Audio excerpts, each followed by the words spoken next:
Hi welcome to code 22 welcome next video in the LeetCode question series. यहाँ पे आगे बढ़ने से पहले आप यहाँ पे पूरे लीड कोड क्वेश्चन की जो प्लेलिस्ट है उसको चेकआउट कर सकते हो। काफी सारे लीड कोड के क्वेश्चंस हैं, इसमें शायद 29 क्वेश्चंस हैं, 29 वीडियोस हैं। ये यहाँ पे 30th वीडियो है और आगे जाके यहाँ पे ऐड होती जाएगी। तो इस पूरे जो वीडियो की प्लेलिस्ट है लीड कोड क्वेश्चंस की, ये आपको वीडियो डिस्क्रिप्शन में मिल जाएगी। आते हैं वापस क्वेश्चन पे। हम यहाँ पे अटेम्प्ट करने वाले हैं क्वेश्चन नंबर 657 जो कि है robot return to origin. Easy level difficulty question है, क्वेश्चन बहुत इजी है। अपवर्ड्स काफी ज्यादा है, उतने ही 30% के लगभग यहाँ पे डाउनवर्ड्स हैं। क्वेश्चन क्या बोल रहा है, बहुत लंबी एक लैंग्वेज लिखी हुई है, बट अगर मैं आपको यहाँ पे एक इजी वे में अगर मैं आपको यहाँ पे इसको दिखाऊं कि ये क्वेश्चन यहाँ पे एक्चुअल में बोल क्या रहा है, तो क्वेश्चन यहाँ पे ये बोल रहा है कि यहाँ पर एक रोबोट है जो स्टार्ट हो रहा है एट द पोजीशन 00, अपने ओरिजिन से स्टार्ट हो रहा है। ठीक है, given a sequence of its move, जज if this robot ends up at 00 after completing all of its move। आपको यहाँ पे moves दिए हुए हैं, जैसे लेफ्ट दिया हुआ है, राइट दिया हुआ है, अप दिया हुआ है, डाउन दिया हुआ है, और आपको ये बताना है कि सभी मूव्स कंप्लीट करने के बाद क्या वो अपनी ओरिजिनल पोजीशन पे आता है या नहीं आता। ये आपका सपोज यहाँ पे ओरिजिन है, ये बोल रहे हैं ये यहाँ पे अगर आपका एक ये है, ये आपका लेफ्ट है, ये आपका राइट है, ये आपका अप है और ये आपका यहाँ पे डाउन है। ठीक है, नो मैटर कि वो क्या डायरेक्शन है उसकी, आपको हमेशा यही एज्यूम करना है कि ये लेफ्ट है, ये राइट है, ऊपर गया तो अप है, नीचे आया तो डाउन है। तो अगर ये आपका यहाँ पे ओरिजिन है, वो सबसे पहले लेफ्ट गया, फिर वो अप गया, फिर वो लेफ्ट गया, फिर वो अप गया, फिर वो राइट आया। ठीक है, फिर से वो राइट आया, फिर वो डाउन आया, फिर वो राइट आया, फिर वो डाउन आया, फिर वो लेफ्ट आया। तो ये आपको यहाँ पे एक ट्रेजेक्टरी दी हुई है जहां पर आपको ये बताना है कि जब वो वापस आया, जब उसके सारे मूव्स खत्म हो गए, तो वापस वो यहाँ पे ओरिजिन पे आया है या नहीं आया। अगर आया है तो return true, else return false. इतना सा क्वेश्चन। ठीक है, बस इतना सा क्वेश्चन है और कुछ नहीं करना। एग्जाम्पल्स मैं आपको यहाँ पे दिखा देता हूँ। आपको बस यहाँ पे ये करना है कि रिटर्न ट्रू अगर रोबोट जो है अपनी ओरिजिन पे वापस आता है after finishing all of its moves, वरना रिटर्न एल्स। रोबोट की जो फेसिंग है वो इरेलेवेंट है, आपको हमेशा आर को हमेशा आपको राइट एज्यूम करना है, लेफ्ट में जो होगा वो हमेशा एल होगा। तो अगर आप यहाँ पे देखो, मूव है यहाँ पे यूडी, मूव जो है वो यहाँ पे सबको यूडी है। यूडी का मतलब क्या है, अगर यहाँ पे ओरिजिन है तो यूडी मतलब ऊपर गया पहले, फिर वो नेक्स्ट स्टेप में ही नीचे आ गया, ओरिजिन पे वापस आ गया। यू में वो ऊपर गया, डी में वो नीचे आ गया, तो वापस ओरिजिन पे आ गया, तो यहाँ पे ये आपका ट्रू है।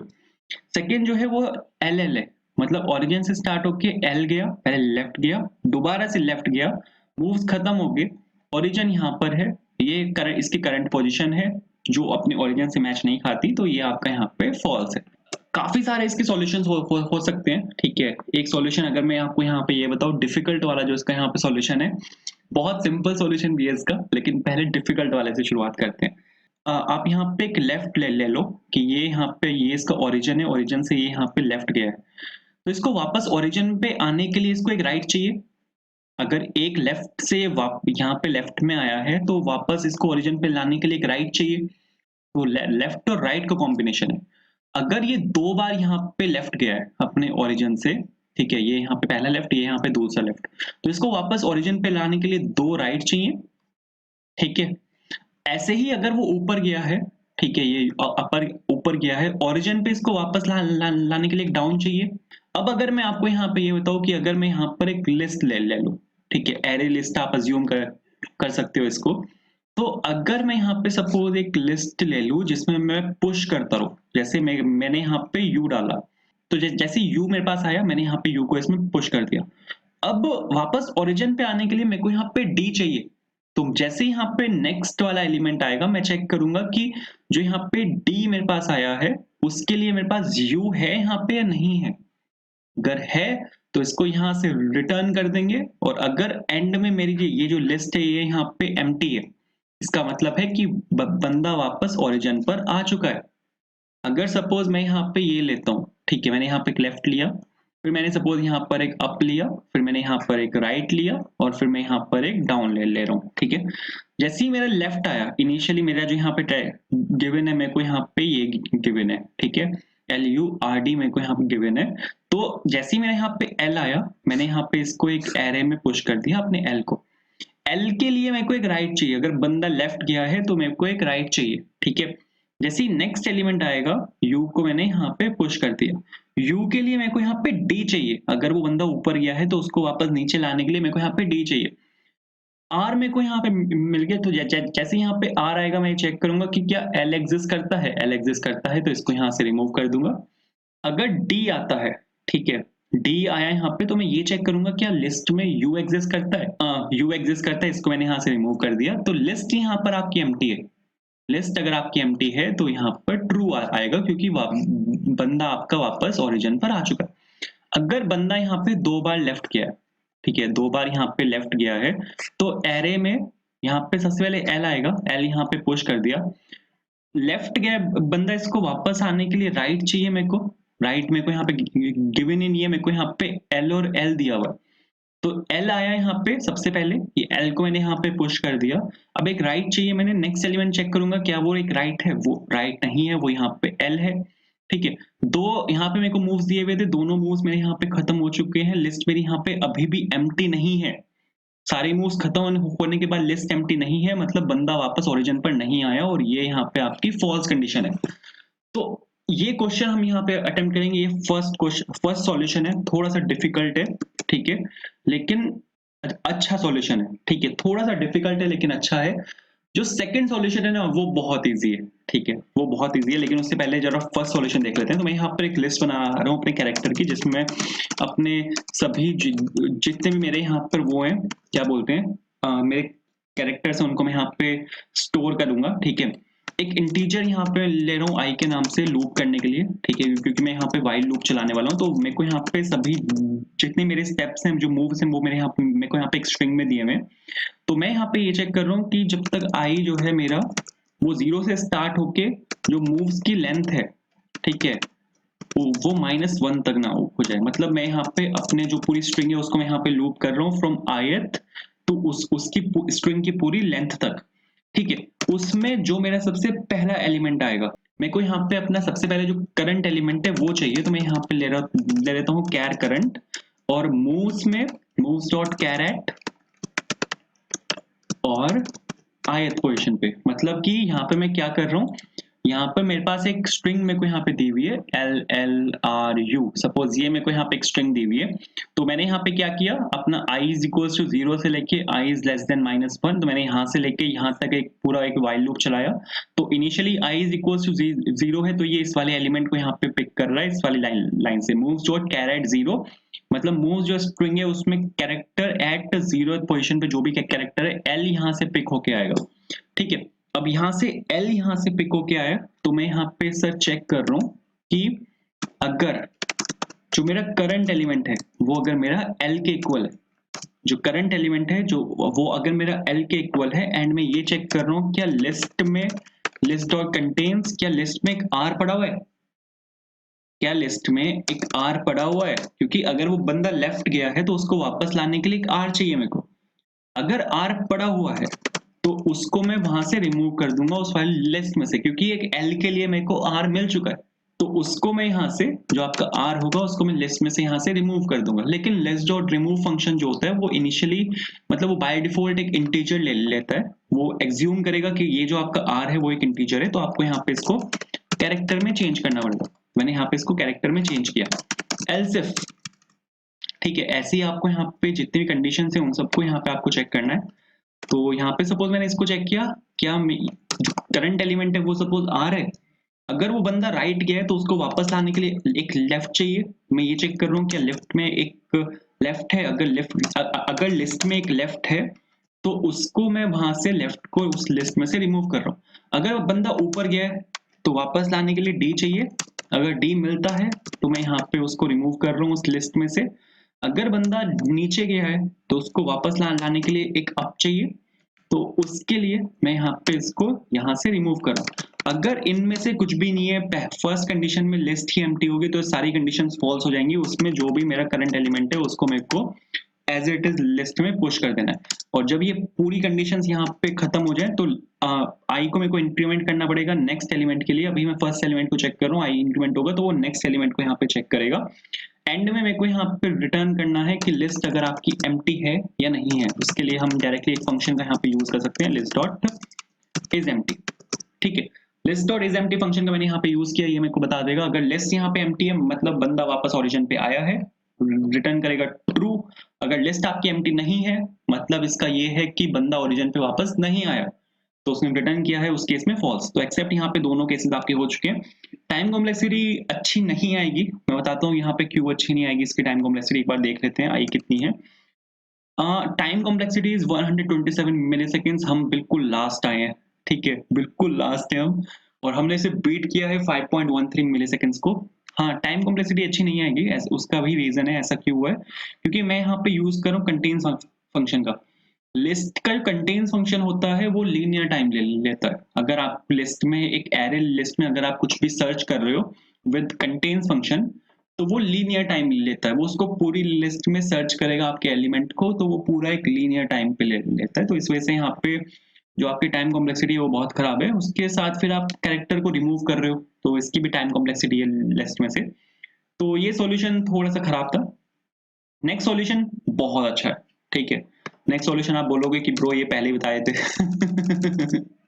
लेकिन कोई बात नहीं देखो, नेक्स्ट सॉल्यूशन बहुत सही सॉल्यूशन है। यहाँ पर अगर आप एक चीज देखो, एक चीज नोटिस करना, ओरिजिन से स्टार्ट हुआ, वो पहले यहाँ पे लेफ्ट गया, ठीक है, वो पहले यहाँ पे लेफ्ट गया, फिर वो बंदा अप गया, वो बंदा यहाँ पे अप गया, फिर वो बंदा राइट आया, वो बंदा यहाँ पे राइट आया, फिर वो बंदा फिर से अप गया, वो अप गया, फिर वो बंदा राइट आया, ठीक है, राइट आया, डाउन आया, ठीक है, यहाँ पे डाउन आया, एक बार फिर से डाउन आया, फिर से डाउन आया, फिर वो यहाँ पे लेफ्ट आया, फिर वो यहाँ पे लेफ्ट आया अपने ओरिजिन पे, ठीक है। तो ये आपकी एक लिस्ट बनी है, ये आपकी एक स्ट्रिंग बनी है उसके मूव्स की।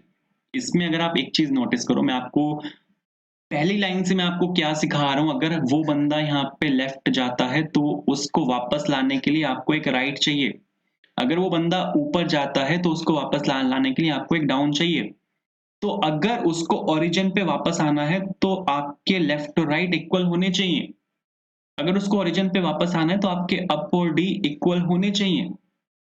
क्यों होने चाहिए? अगर सपोज वो 2 स्टेप लेफ्ट गया, तो वापस ओरिजिन पे लाने के लिए उसको 2 स्टेप राइट आना पड़ेगा, ठीक है।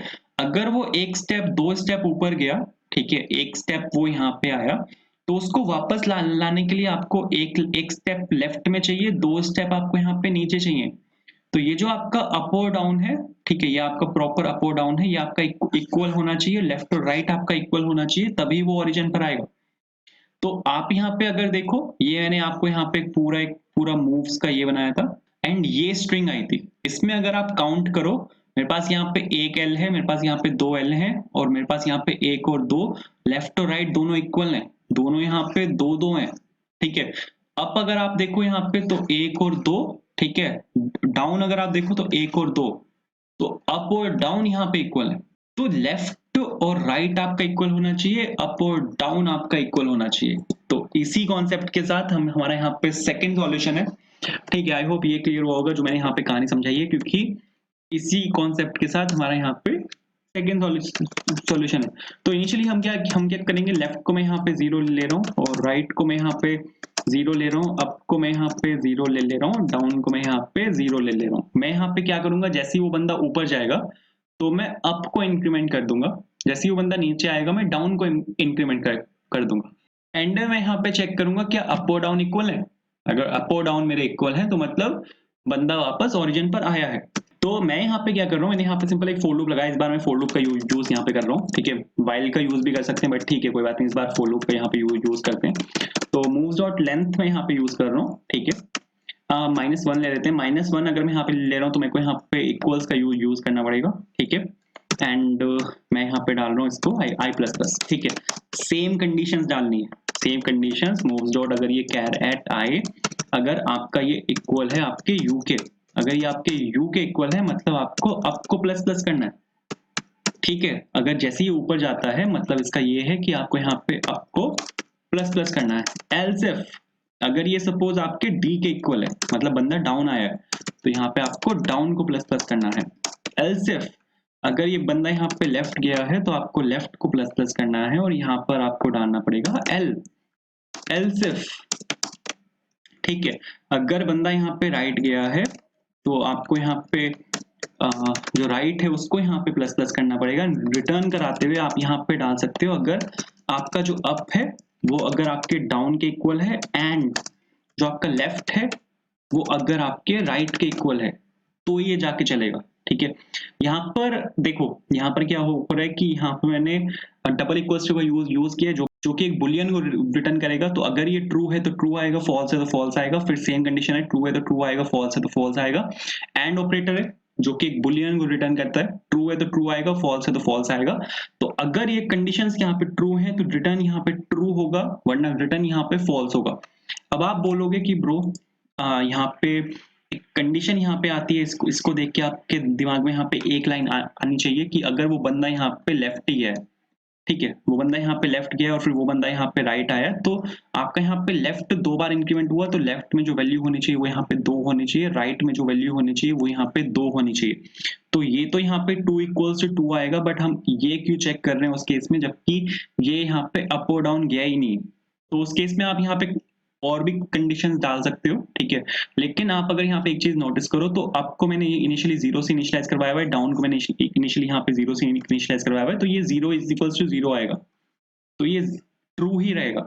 ठीक है, ये अगर कंडीशन यहाँ पे नहीं भी आती तो भी ये यहाँ पे ट्रू ही रहेगा, कोई दिक्कत नहीं है। ठीक है, तो चला के अगर मैं आपको यहाँ पे दिखाऊं तो एक सेकंड चला के देख लेते हैं। तो सही चलना चाहिए।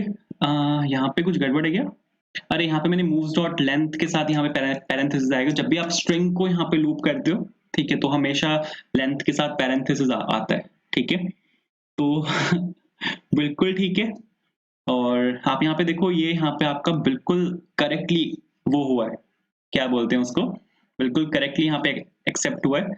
और इसने टाइम लिया है 11 millisecond, which is lot better than 127 milliseconds, और बीट किया है हमने 19.4 को। एक और चीज है, एक और सॉल्यूशन है, ठीक है, ये टाइम कॉम्प्लेक्सिटी और बेहतर कर देगा, स्पेस कॉम्प्लेक्सिटी को और बेहतर कर देगा।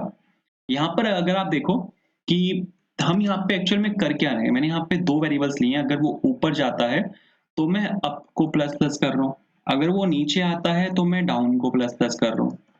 ठीक है, बाद में चेक कर रहा हूँ कि क्या अप और डाउन मेरे इक्वल है। हम एक काम और भी तो कर सकते हैं, अगर वो ऊपर जाता है तो अप को प्लस प्लस कर दो, अगर वो नीचे आता है तो अप को माइनस माइनस कर दो। एट लास्ट जो होना चाहिए, अगर उसको ओरिजिन पे वापस आना है तो जो अप की वैल्यू है वो 0 होनी चाहिए। ठीक है, ये आपका ओरिजिन है। ठीक है, ये लेफ्ट गया, 2 बार लेफ्ट गया, 3 बार लेफ्ट गया। अब अगर इस 3 बार लेफ्ट गया तो लेफ्ट की वैल्यू यहाँ पे मैं माइनस, लेफ्ट की वैल्यू यहाँ पे 3 हो जाएगी। अगर वो वापस आ रहा है 3 बार, ठीक है, तो लेफ्ट को मैं माइनस करवा देता हूँ। ठीक है, इंस्टेड ऑफ कि मैं राइट को इंक्रीमेंट कर रहा हूँ और फिर मैं लेफ्ट और राइट को आपस में चेक कर रहा हूँ, मैं राइट को माइनस करवा देता हूँ। अगर वो वापस ओरिजिन पे आया है तो एट लास्ट सारा घूम घाम के वो वैल्यू एट लास्ट 0 होनी चाहिए। तो मैं यहाँ पे क्या कर रहा हूँ, एक मैं यहाँ पे लेफ्ट ले लेता हूँ, ठीक है, वेरिएबल, और एक मैं यहाँ पे ले लेता हूँ राइट। ठीक है, बस मैं सिंपल यहाँ पे ये कर रहा हूँ। अगर वो बंदा ऊपर जाता है तो मैं अप को प्लस प्लस कर रहा हूँ, लेकिन अगर वो बंदा नीचे आता है तो मैं यहाँ पे क्या कर रहा हूँ, अप को मैं यहाँ पे माइनस माइनस कर रहा हूँ। अगर वो बंदा लेफ्ट जाता है तो लेफ्ट को मैं प्लस प्लस कर रहा हूँ, अगर वो बंदा राइट आता है तो मैं लेफ्ट को माइनस माइनस कर रहा हूँ। एंड में मेरे को यहाँ पे चेक करना है क्या लेफ्ट आपका इक्वल्स टू 0 है, क्या लेफ्ट आपका यहाँ पे इक्वल्स टू 0 है, और यहाँ पे मेरे को ये चेक करना है क्या अप आपका इक्वल्स टू 0 है। ठीक है, ये 2 चीजें मेरे को यहाँ पे चेक करनी है, क्योंकि एट लास्ट जो होगा वैल्यू 0 ही होगी। तो अगर आपका ये 0 है तो ये आप यहाँ पे देखो, ये बिल्कुल परफेक्टली यहाँ पे एक्सेप्ट हुआ है। 2 वेरिएबल्स का स्पेस हमने कम लिया है, बट उससे शायद इतना फर्क पड़ेगा नहीं, क्योंकि क्या होता है कि वो लीनियर टाइम में ही वहां पे जाते हैं, मतलब वो लीनियर स्पेस ले लेते हैं, तो उससे ज्यादा फर्क पड़ेगा नहीं दो वेरिएबल से। बट जो फर्क पड़ेगा, क्योंकि अभी भी अगर आप देखो टाइम कॉम्प्लेक्सिटी बहुत ज्यादा है, जो कि 11 मिलीसेकंड्स, हमने सिर्फ बीट किया है 19.4% को। तो टाइम कॉम्प्लेक्सिटीज की अब भी इंप्रूव हो सकती है। कैसे इंप्रूव हो सकती है, अगर आप यहाँ पे देखो, हम यहाँ पे यूज कर रहे हैं इफ एल्स का। इफ एल्स जो होता है ना, कंपाइलर के लिए बहुत मुश्किल होता है इफ एल्स के लिए, इफ एल्स को एग्जीक्यूट करना, अगर आपके पास बहुत सारे इफ एल्स हैं। ठीक है, अगर आपके पास बहुत सारे इफ एल्स हैं तो कंपाइलर के लिए थोड़ी सी मुश्किल होती है, और वो थोड़ा स्लो हो जाता है, बिकॉज वो इंटरनल उसकी मैपिंग करता है, तो उसमें उसको मुश्किल आती है। इसकी जगह हम यूज कर सकते हैं स्विच का, क्योंकि स्विच में है ना वो सीधा जंप करता है। ठीक है, केसेस को लेके वो सीधा जंप करता है, तो मैं यहाँ पे सीधा कैरेट आई को मैं यहाँ पे चेक कर रहा हूँ और मैं यहाँ पे सीधा स्विच केस डाल रहा हूँ और मैं यहाँ पे चेक कर रहा हूँ अगर ये मेरा यू है, ठीक है, यू अगर वो मेरा ऊपर जा रहा है तो अपर के केस में मैं यहाँ पे इसको यहाँ पे लेके जा रहा हूँ। अगर ये मेरा डाउन है, ठीक है, डाउन के केस में को क्या करना है, अप को मेरे को माइनस माइनस करना है और यहाँ पे इसको ब्रेक कर देते हैं, ठीक है। अगर वो मेरा यहाँ पे लेफ्ट गया है, लेफ्ट के केस में को यहाँ पे क्या करना है, लेफ्ट को यहाँ पे प्लस प्लस करना है और यहाँ पे इसको ब्रेक कर देते हैं। अगर वो मेरा यहाँ पे राइट गया है, राइट के केस में को यहाँ पे क्या करना है, लेफ्ट को माइनस माइनस करना है और इसको यहाँ पे हम ब्रेक कर देते हैं। या एंड में ब्रेक की जरूरत भी नहीं हो होती, लास्ट कंडीशन में ब्रेक की जरूरत नहीं होती क्योंकि वो वैसे भी स्विच आपका यहाँ से रिटर्न हो रहा होता है।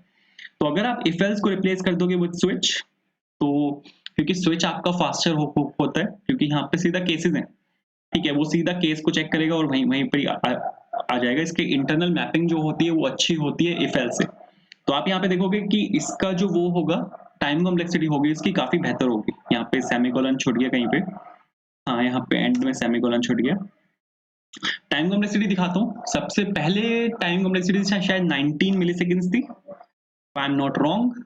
नहीं 19 मिलीसेकंड्स नहीं थी, 19% को मैंने बीट किया था, 9 मिलीसेकंड्स थी शायद, ठीक है, यहाँ पर हम थे और सिर्फ 19% को हमने बीट किया था। लेकिन अब आ गई है 7 मिलीसेकंड्स और हमने यहाँ पे बीट कर दिया है 57.13 को।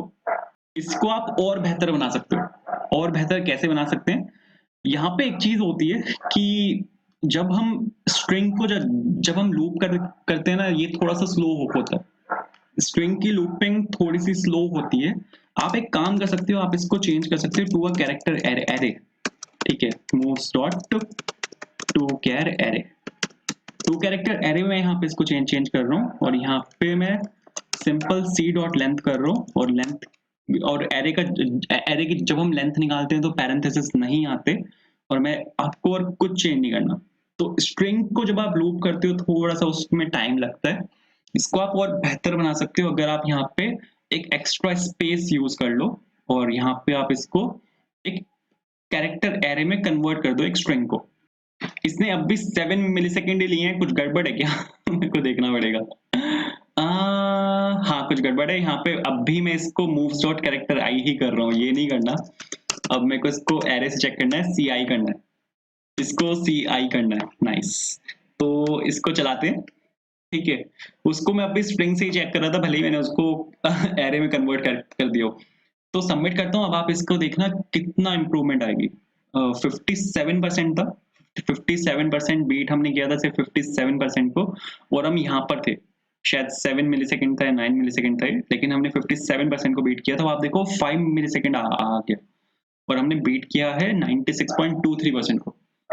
तो 129 मिलीसेकंड से हम यहाँ पे अपने सॉल्यूशन को 5 मिलीसेकंड तक ले आने। बहुत सही है, आप इसको चेक करना, इसको और बेहतर कैसे बनाया जा सकता है, ठीक है। तो इसमें इतना ही था। Thank you so much for watching, bye.